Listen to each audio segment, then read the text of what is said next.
Bonjour, j'avais envie de parler des énergivores et que moi j'appelle les petits vampires d'énergie, ceux qui viennent pour vous pomper votre énergie parce qu'ils ne sont pas capables d'en générer suffisamment par eux-mêmes. Et en fait, la petite histoire commence par une méditation des anti-sèches du bonheur que j'ai faite qui parlait de la négativité. Et il y avait une petite phrase que je trouve vraiment sympa qui est la négativité est une souffrance. Quand je l'observe chez les autres, je la regarde avec compassion. Et en fait, ce que je trouvais intéressant, c'est cette notion de corrélation entre la souffrance que quelqu'un peut vivre dans son existence et en même temps la négativité qu'il va générer. Pardon. Donc ça va être soit par un comportement, je dirais, un peu, euh, un peu triste, un peu dans la déprime, qui va probablement solliciter pas mal d'attention auprès de son entourage, ou alors à l'effet inverse, quelqu'un qui est fortement désagréable, qui peut être colérique pour un rien ou des choses comme ça, ce qui va non pas générer de l'attraction, mais de l'attention. Et dans les deux cas, on est bien dans le même phénomène, c'est-à-dire que je me sens pas bien à l'intérieur, donc mon mal-être, je vais le projeter à l'extérieur, et par conséquent, il va rayonner comme quelqu'un qui rayonne de la joie et du bonheur. Et, euh, et donc, il va être source d'attraction de ce type de situation. Donc, quelqu'un qui est dans la déprime va probablement rencontrer que des situations ou des gens qui sont à peu près dans le même état qu'elle. Et une personne qui va l'exprimer par la colère va chercher la confrontation et va probablement la trouver. Euh, et en fait, ce qui est intéressant, c'est de se dire, OK, puisque nous, on est plutôt dans une optique où tout va bien et on veut que ça continue et on veut attirer ce genre de choses-là. Alors vous allez me dire, ouais, mais normalement, si on va bien, on devrait attirer que ces gens-là. Alors c'est pas faux. D'un autre côté, on n'est pas sans arrêt au top et un petit coup de mou peut nous attirer des choses.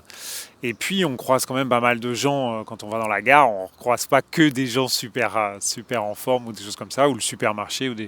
Et donc on n'a pas forcément envie de se faire polluer par ce type de personnes. Non pas qu'on n'est pas dans l'amour inconditionnel ou dans la compassion ou tout ça, mais à un moment donné, on a aussi envie de se préserver. Euh, alors la première méthode la plus basique, hein, c'est la méthode du SAS. On se protège au niveau énergétique. Après, on a aussi l'attention, c'est-à-dire que ce type de personne-là va avoir tendance à vouloir attirer l'attention. Donc c'est un peu pour ça que je les appelle les petits vampires d'énergie. Ils vont vouloir capter votre attention pour pouvoir se nourrir en fait de cette attention-là, parce que l'attention est une énergie très très puissante. Et donc, ils vont vouloir vous prendre votre énergie par ce biais-là. Donc il faut savoir le détecter tout de suite. Donc c'est tout simplement quelqu'un que vous allez rencontrer au supermarché et qui commence à vous raconter sa vie. Ça, c'est typique, c'est typique et ça peut être dans la cage d'escalier ou dans l'ascenseur. L'ascenseur, le problème de l'ascenseur, c'est que l'espace étant confiné, si vous habitez 15 étages, faut vous trimballer la personne pendant 15 étages. Donc là, bien évidemment, on se protège au niveau du sas et puis on on sort vite de l'ascenseur et on dit qu'on est pressé. Ou alors, on peut la jouer compassion à fond et on essaye d'aider l'autre. Mais en général, ces gens-là ne souhaitent pas être aidés, ils veulent simplement prendre l'énergie là où elle se trouve parce que c'est beaucoup plus simple, ça se consomme facilement. C'est un peu comme de la nitro. Toc, vous ouvrez le robinet et hop, vous pompez l'énergie de quelqu'un d'autre et vous vous sentez un peu mieux. Bien évidemment, c'est un effet passager. Et en revanche, vous, ça vous plombe. Et donc, il faut éviter. Donc, il y a plein de petites phrases. Donc, j'en ai déjà parlé. Le comment ça va, tout va bien pour vous. Enfin, toutes les choses qui vont faire en sorte qu'on va tirer votre attention de telle sorte à ce que euh, on n'est pas dans quelque chose de. Alors, c'est un peu dur ce que je vais dire, mais on n'est pas dans quelque chose de sincère, dans le sens où la personne peut très bien vous poser la question de manière sincère, c'est pas ça le point. Ce que je veux dire par là, c'est que de manière sous-jacente, il y a ce besoin d'attirer l'attention. Et ça, on sait faire. Enfin, quand vous êtes concentré sur ce qui se passe dans votre moment présent, vous vous en rendez compte, vous savez tout de suite si la personne vous pose la question de manière sincère et que ça entame une vraie discussion où les deux vont pouvoir partager quelque chose, ou si c'est juste quelque chose, ou si c'est juste un comment ça va de type j'attire l'attention. Bon, je parle même pas du comment ça va de politesse qui est en gros comment ça va, je tourne la tête, je parle déjà à quelqu'un d'autre. Non, mais ça n'existe même pas ça.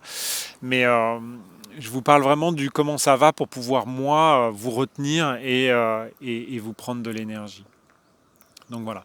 Donc l'objectif, c'est pas d'avoir peur. L'objectif, c'est toujours pareil, c'est d'être attentionné au moment présent pour se rendre compte de ces choses-là.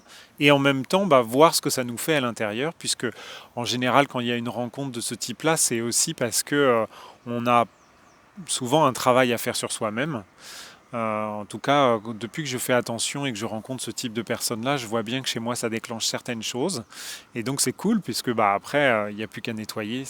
Une fois que le stimuli est là et que l'émotion remonte, bah, hop, automatiquement, on peut faire quelque chose dessus pour que ça ne se reproduise plus. Donc ça, c'est top. Voilà. Donc, j'espère que c'était pas trop long. J'ai essayé d'être complet. Je vous souhaite une super journée et je vous dis surtout, prenez soin de vous. Soyez attentionnés.